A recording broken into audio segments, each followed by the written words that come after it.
बच्चों, अब हम टेक्स्ट बुक के कुछ प्रश्न हल करते हैं। ये फलनों के प्रकार पर आधारित प्रश्न है जो SCERT की जो आप पुस्तकें पाठ्य पुस्तक जो पढ़ रहे हैं उसी में से ये प्रश्न है। तो हम ये प्रश्न देखिए क्या कहता है। सिद्ध कीजिए कि फलन f of x equal to 2x द्वारा प्रदत्त फलन f such that n tends to n एकाकी है किंतु आच्छादक नहीं है। अब हम इसको हल करते हैं। तो हल करने से पहले आपको समझना होगा कि जो हमारा फलन जो दिया है f such that n tends to n, इसमें जो परिभाषित फलन है वो f of x equal to 2x है। अब यहाँ पर समझना जरूरी है कि ये जो n है f such that n tends to n, ये जो समुच्चय है वो प्रांत है और ये जो समुच्चय है वो सहप्रांत है। यहाँ पर इस प्रश्न में प्रांत भी प्राकृतिक संख्याओं का समुच्चय है और सहप्रांत भी प्राकृतिक संख्याओं का समुच्चय है। अब हम परीक्षण करते हैं। सबसे पहले हम एकाकी के लिए परीक्षण करते हैं कि एकाकी है अथवा नहीं। तो एकाकी परीक्षण के लिए क्या स्टेप्स हैं? प्रांत के हम कोई दो अवयव लेते हैं, माना x1 and x2 belongs to n, यानी प्रांत के कोई दो अवयव। मान लीजिए इसके लिए f of x1 is equal to f of x2। There implies अब f ऑफ x1, आप देख रहे हैं f ऑफ x क्या है, 2x है, तो f ऑफ x1 क्या हो जाएगा, यहाँ रख दीजिए x की जगह पर x1, तो क्या हो जाएगा बच्चों 2x1, और ठीक उसी प्रकार से f ऑफ x2 का मान 2x2। इसको सरल करेंगे, 2 कैंसिल आउट हो जाएगा, ये कैंसिल आउट हो जाएगा, क्या बच्चा x1 is equal to x2। क्या स्पष्ट हो रहा है? Therefore f of x1 is equal to f of x2, there implies x1 is equal to x2। क्या स्पष्ट हो रहा है कि फलन के प्रांत के भिन्न भिन्न अवयवों का सहप्रांत में भिन्न भिन्न प्रतिबिंब है। इसका मतलब क्या हुआ, f एकाकी है, यानी दिया गया फलन एकाकी है। अब हम दूसरा आच्छादक का परीक्षण करते हैं। आच्छादक फलन के लिए इसमें क्या करते हैं बच्चों, इसमें हम सहप्रांत का स्वच्छ अवयव लेते हैं। माना एक स्वच्छ अवयव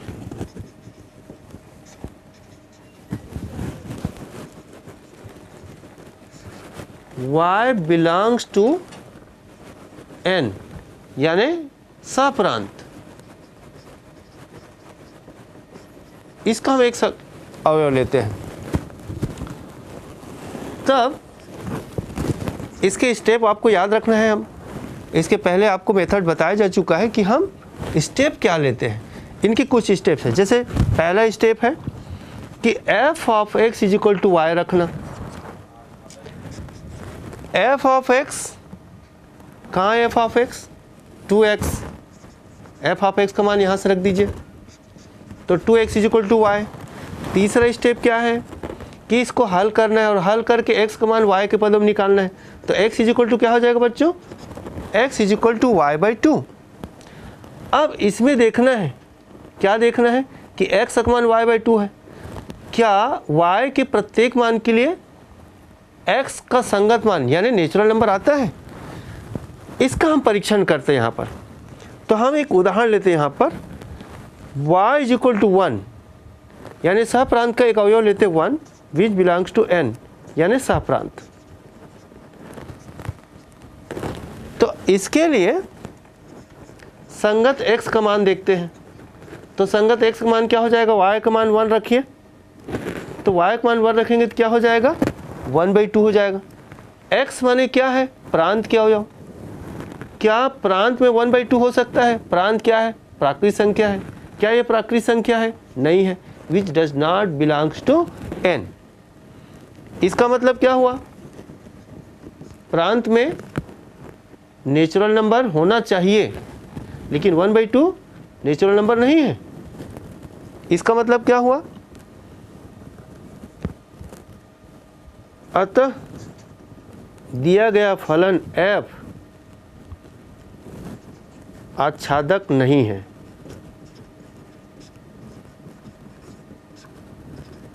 क्या मतलब निकल रहा है यहाँ पर? आच्छादक नहीं है। इसका मतलब क्या है कि यदि हम y बराबर 1 लेते हैं तो x का मान 1/2 जो प्रांत में हो ही नहीं सकता। इसका मतलब ये है कि सप्रांत के कुछ अवयव ऐसे हैं जो प्रांत के किसी भी अवयव का प्रतिबिंब नहीं है, अतः एक आच्छादक नहीं है। अब हम इसको वैकल्पिक विधि से भी समझ सकते हैं। आइए हम वैकल्पिक विधि देखते हैं। वैकल्पिक विधि में हम इसी प्रश्न को फलन के प्रतिचित्रण द्वारा भी समझ सकते हैं। हमको जो फलन दिया है f such that n tends to n, प्राकृत संख्या से प्राकृत संख्या में परिभाषित फलन f of x equal to 2x है। तो हम क्या करते हैं, यहाँ पर x के कुछ मान लेते हैं। x क्या है? बिलोंग्स टू n है। तो x इज इक्वल टू हम क्या ले सकते हैं? 1 2 3 एंड सो ऑन। तो f(x) का मान क्या होगा? ये मान लीजिए समुच्चय n प्रांत और ये समुच्चय n सप्रांत, और इसके बीच जो संबंध है फलन f द्वारा प्रदर्शित है, इनके अवयव 1 2 3 4 5 एंड सो ऑन। इस प्रकार से 1 2 3 4 5 6 एंड सो ऑन, इस प्रकार से। अब जैसे मान लीजिए हम x का मान 1 लेते हैं तो f ऑफ x यानी f ऑफ x क्या हो जाएगा? 2 × 1। हम यहाँ पर लिख सकते हैं ये x इज इक्वल टू 1, तो f ऑफ 1 क्या हो जाएगा? 2 × 1 यानी 2। x इज इक्वल टू 2 लेते हैं तो f ऑफ 2 क्या हो जाएगा? 2 × 2 यानी 4। x इक्वल टू 3 लेते हैं तो f ऑफ 3 क्या मिलेगा? 2 × 3 6, यानी इसका प्रतिबिंब 1 का प्रतिबिंब 2, 2 का प्रतिबिंब 4, 3 का प्रतिबिंब 6। इसी प्रकार से हम अन्य अवयवों का प्रतिबिंब 4 का 8, 5 का 10, इस प्रकार से हम इनके प्रतिबिंबों को प्राप्त कर सकते हैं। चूँकि प्राकृत संख्याओं का समुच्चय n जो है, n जो होता है 1 2 3 4 एंड सो ऑन, ये जो है अपरिमित समुच्चय है, अपरिमित समुच्चय, इसलिए इसमें और भी अवयव हैं। तो यहाँ क्या देखने को मिल रहा है कि इसमें इस प्रतिचित्रण को देखिए, क्या स्पष्ट हो रहा है कि सप्रांत के कुछ अवयव ऐसे हैं। सप्रांत के अवयव कौन कौन सा देखने को मिल रहा है? 1 छूट रहा है, 3 छूट रहा है, 5 छूट रहा है, 7 छूट रहा है, 9, ऐसे बहुत सारे अवयव हैं। 1 3 5 7 9 एंड सो ऑन, बहुत सारे अवयव ऐसे जो छूट रहे हैं। इसका मतलब क्या है? इन सभी का संगत पूर्व प्रतिबिंब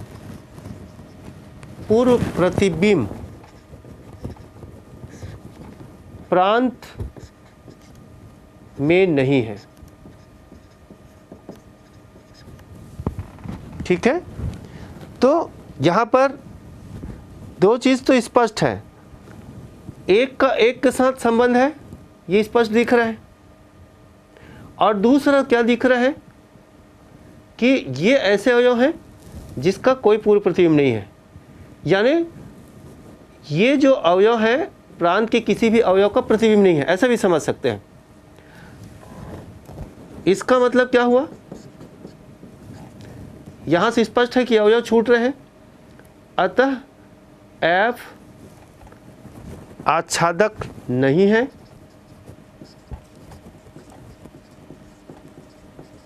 और एक का एक के साथ संबंध दिख रहा है, इसलिए F, ठीक है, एक का एक ही प्रतिबिंब, एक अवयव किसका, प्रांत का, है ना, सप्रांत में एक ही प्रतिबिंब है।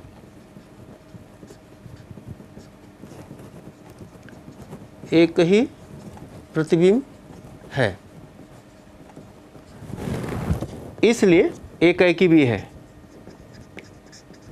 एकाएकी है, आच्छादक नहीं है लेकिन एकाएकी है।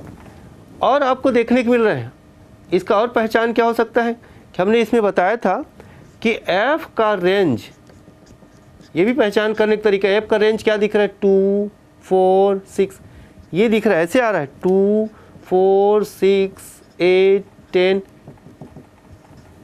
इस प्रकार से।